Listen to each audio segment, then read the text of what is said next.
El PRI está de regreso.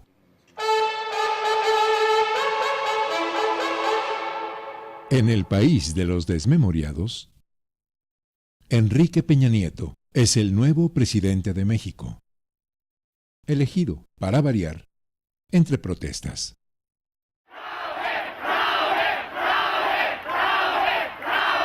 ¡México! ¡Sin PRI! ¡México!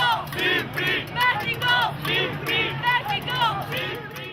El PRD, el PT y Movimiento Ciudadano, con Andrés Manuel López Obrador al frente, moviliza, pero actúa con tibieza.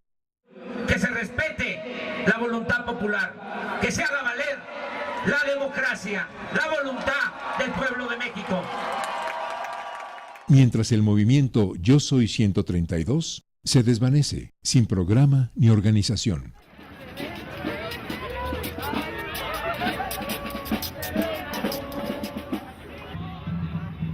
Y como suele suceder, las derrotas de la izquierda electoral traen nuevas calamidades. Peña Nieto, el héroe de Atenco, pone su sello desde el primer día de gobierno.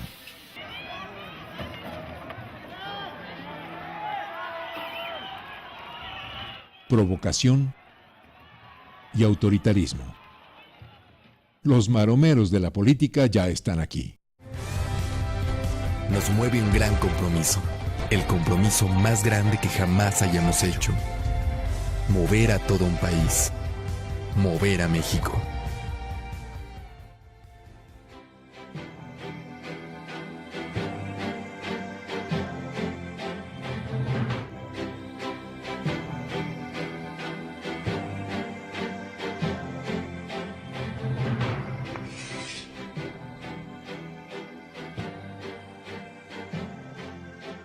Pero el país no se va a mover solo. Nosotros tenemos que moverlo. Como presidente, voy a hacer lo que me corresponde. Pero necesitamos de todos para reformar al país. La patria es primero. El gobierno de Peña es una marca registrada. Y la publicidad, ese arte de engañar a los incautos, la clave de su estrategia. A los mexicanos nos tiene que ir mejor ya. Sin embargo, los publicistas no encuentran cómo ocultar los problemas de comprensión lectora del señor presidente. Tiene que ver con la ampliación de facultades del Instituto de Información y de Acceso de Información y de Acceso a la opinión pública de toda la información disponible para la ciudadanía desde el gobierno.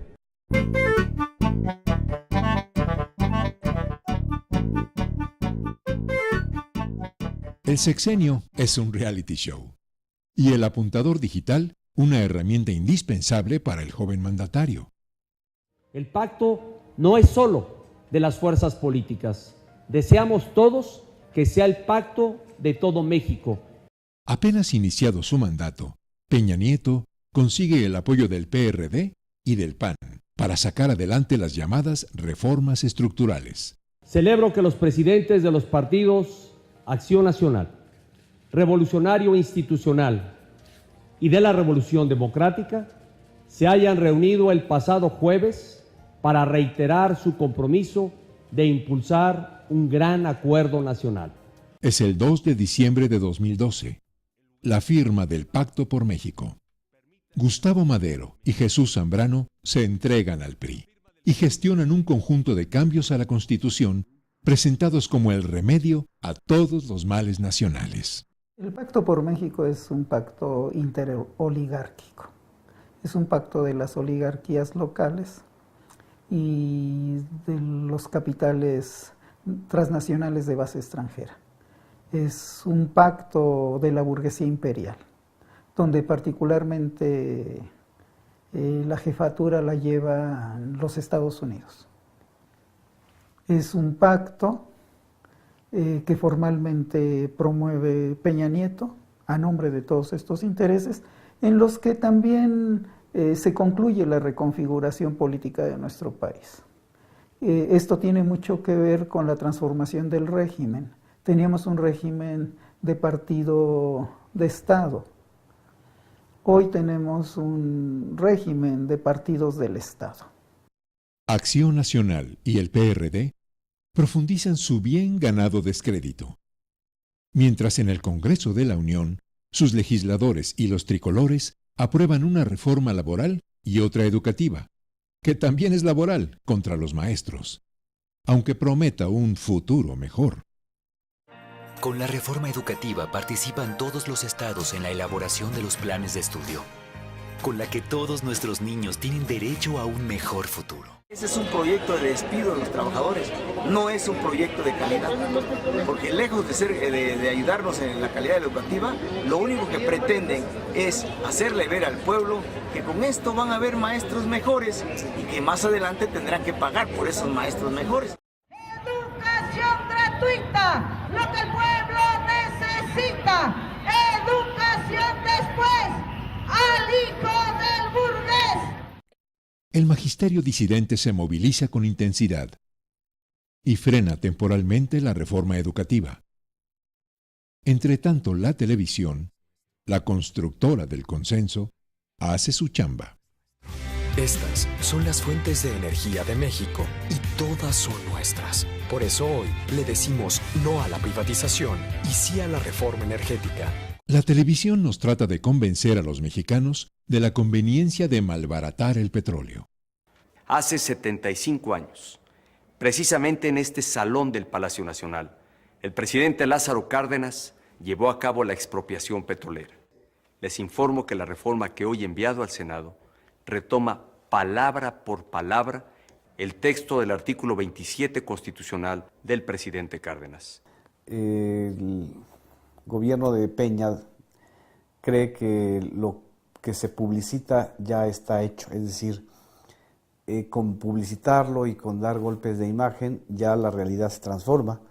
Es esta parte del realismo mágico de la telecracia, ¿no?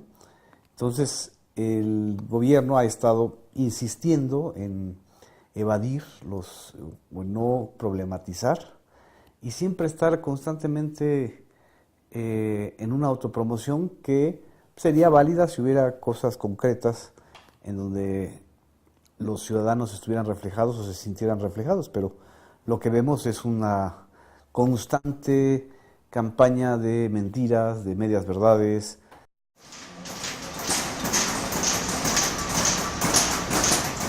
La izquierda intenta cercar el Senado y frenar la reforma energética, pero el corazón no le responde.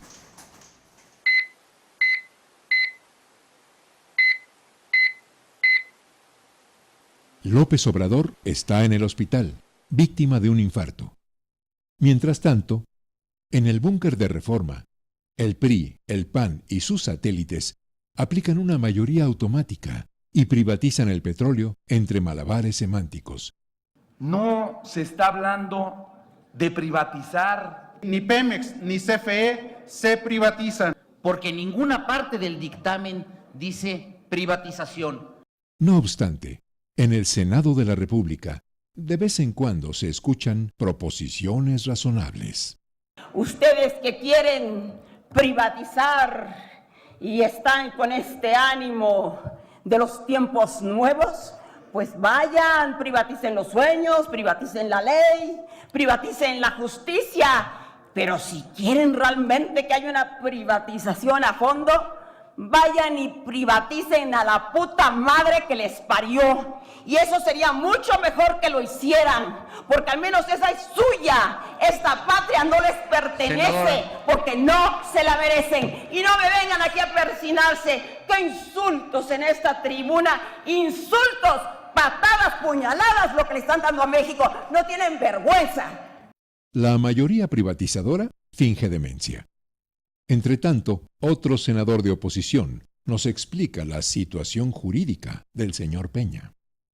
Me refiero al presidente Peña Nieto. Al presidente Peña Nieto y desde luego a Pechina y a todos los demás. Porque aquí todos estamos sometidos al Código de Responsabilidades. Y está perfectamente claro en la Constitución de la República que quien actúa para beneficio de potencias extranjeras es un traidor a la patria. Entonces eso es lo que estoy diciendo con toda claridad. Sin embargo, Peña Nieto destila triunfalismo ante la República de los televidentes. Este es el México que ya se atrevió a cambiar. Gracias a un histórico acuerdo político, se lograron 11 grandes reformas. La popularidad del joven mandatario aumentará, supuestamente, en febrero de 2014 con la captura de este temido delincuente. Por acá, por favor. Por acá, por favor. Hoy, a las 6:40 de la mañana, elementos de la Secretaría de Marina detuvieron a Joaquín Guzmán Loera en la ciudad de Mazatlán junto con un colaborador. El cambio no será inmediato, pero ya iniciamos el camino hacia un nuevo México. Nos comprometimos a mover a México y estamos cumpliendo. México ya está en movimiento. Con las reformas estructurales aprobadas, con el Chapo en la cárcel y con la televisión al servicio del gobierno, México se movía y la familia presidencial se pavoneaba.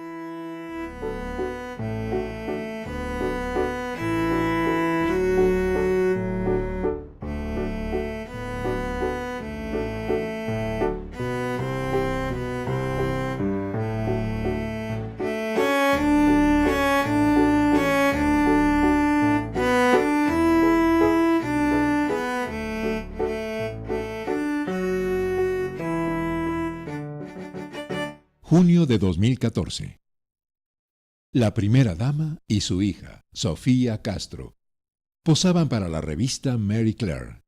Se brillante y luce fabulosa. Sin embargo, el narcisismo de la nueva casta, el sofisticado estilo de la familia presidencial, palidecerá por un incidente de mal gusto. Es Tlatlaya, Estado de México, 30 de junio. La opinión pública conoce una nueva masacre. Las confusas versiones oficiales no alcanzan a ocultar la ejecución extrajudicial de 15 personas y la tortura de sobrevivientes por cuenta del ejército.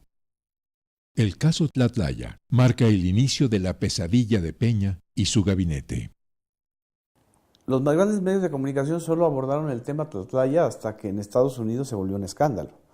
La televisión mexicana lo silenció, los medios oficiales del Estado de México, donde ocurrió la masacre, prácticamente no mencionaron nada, salvo algunos portales digitales. Y es una desgracia que todavía sigamos con esta polarización y este discurso exculpatorio para los elementos militares, como si condenar a elementos militares que cometieron una matanza fuera el equivalente a condenar a todo el ejército. Es un discurso, una línea discursiva que justamente está enrareciendo el ambiente político en México y que está reflejando una falta de autoridad del jefe máximo de las Fuerzas Armadas, que es el presidente Enrique Peña Nieto.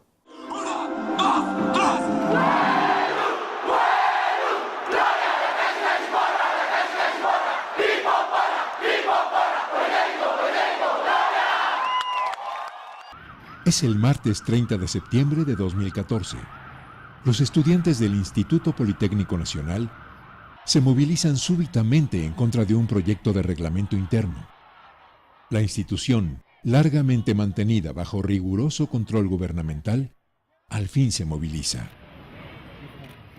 Cerca de la Secretaría de Gobernación, su titular, Miguel Ángel Osorio Chong, dialoga con los inconformes y ofrece soluciones instantáneas. Hagamos que esta movilización que ustedes han realizado tenga como nunca en la historia de este país una respuesta inmediata en favor de todos ustedes. Porque quede bien claro, es diálogo para encontrar respuesta y resultados en favor de la comunidad estudiantil del Instituto Politécnico Nacional. Osorio se muestra como un funcionario buena onda, como el capitán de un gobierno invicto, aunque no por mucho tiempo.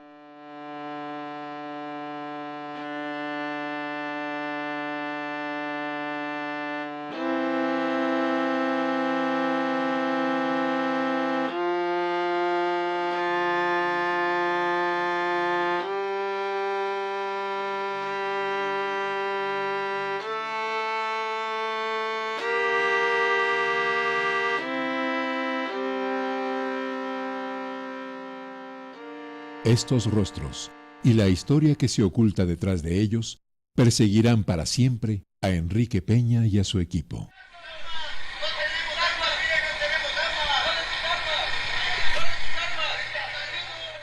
Un suceso violento en Iguala, Guerrero, da lugar a la muerte de 3 alumnos de la Escuela Normal Rural Isidro Burgos de Ayotzinapa y a la desaparición de otros 43. El episodio, ocurrido el 26 de septiembre, es inicialmente utilizado por el gobierno para golpear a López Obrador. El líder de Morena, Andrés Manuel López Obrador, negó conocer al exalcalde de Iguala, José Luis Abarca. ¿Se acuerda usted cuando dijo que no conocía a Humada y casi por poquito dice que no conocía a Bejarano? No sé, alguien que le mande Ginkgo biloba, ¿no? Andrés Manuel López Obrador. No obstante, la respuesta social es vigorosa y responsabiliza al Estado mexicano del crimen. Sabemos perfectamente que fue el gobierno quien se los llevó. Seguimos en pie de lucha y nosotros no vamos a parar.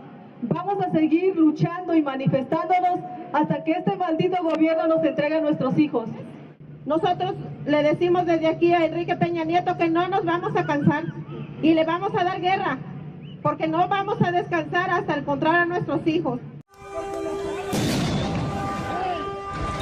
Guerrero se incendia y las protestas crecen dentro y fuera de México. It doesn't matter what race, it doesn't matter what gender, it doesn't matter what religion we come from. They're attacking humanity. They are killing us. Fueron masacrados, fueron entregados por policías en camionetas de la policía, compañeros. Son camionetas pagadas con el erario. José Ángel Navarrete. ¡Viva lo queremos! Marcial Pablo Baranda. ¡Viva Libertad! Luis Ángel Francisco Arzola. ¡Viva lo queremos!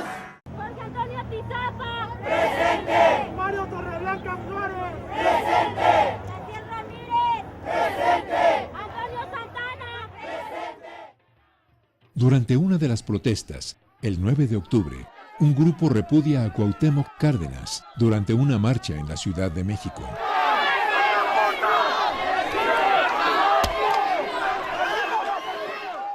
El mensaje, sin embargo, marca una ruptura con los partidos de supuesta izquierda.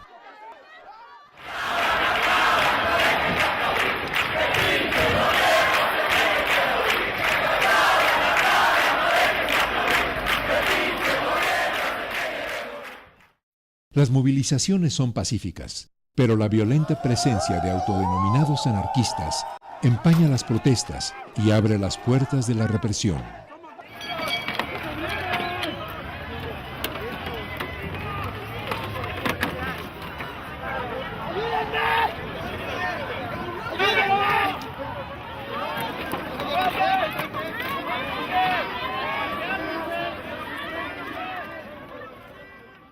Miguel Ángel Mancera hace de policía malo al servicio del PRI. Y el señor Osorio ya no se quita el saco. El conflicto del Politécnico se alarga. Y el caso de los normalistas de Ayotzinapa convulsiona a México.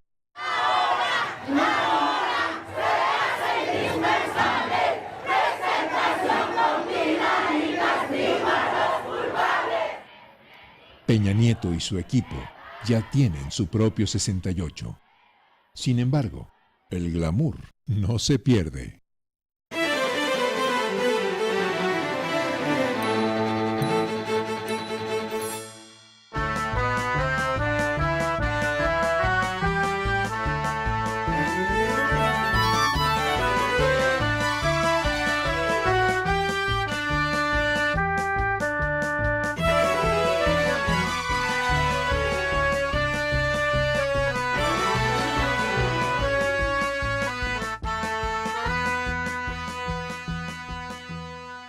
La familia presidencial ostenta, pero los negocios en el poder descarrilan.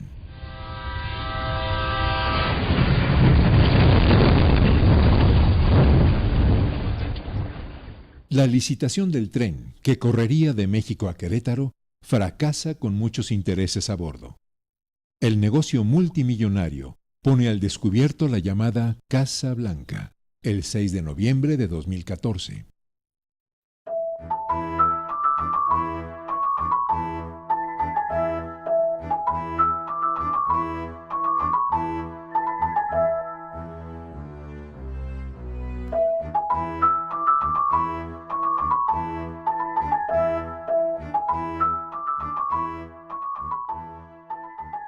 Una austera vivienda de la pareja presidencial, supuestamente hipotecada por el empresario predilecto y fruto del trabajo de una actriz virtuosa.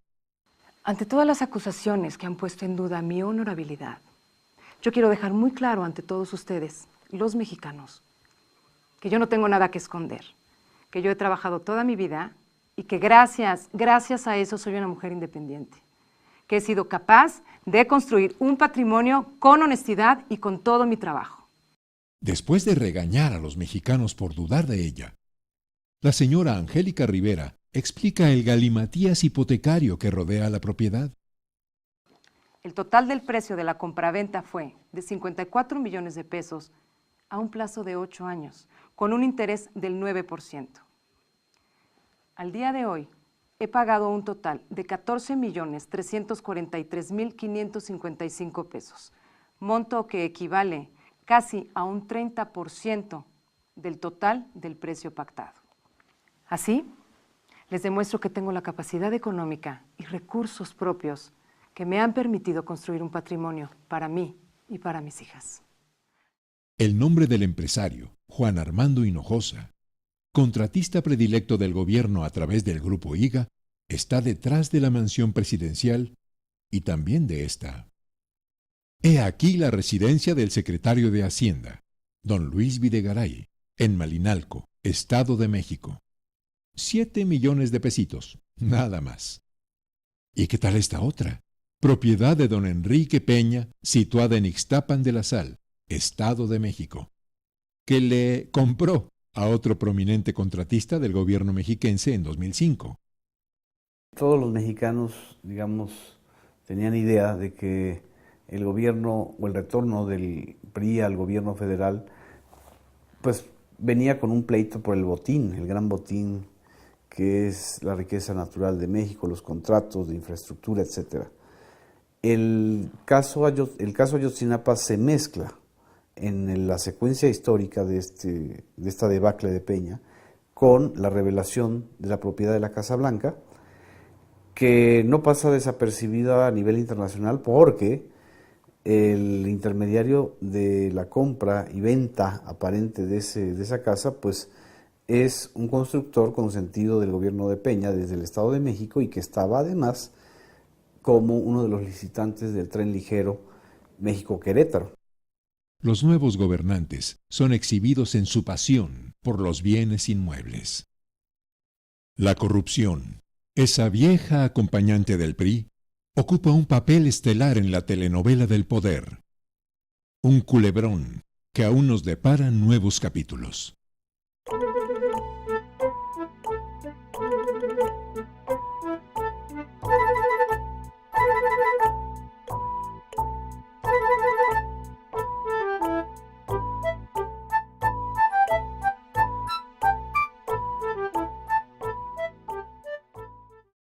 Don Virgilio Andrade entra en escena para investigar los improbables actos de corrupción del señor Peña y su gabinete.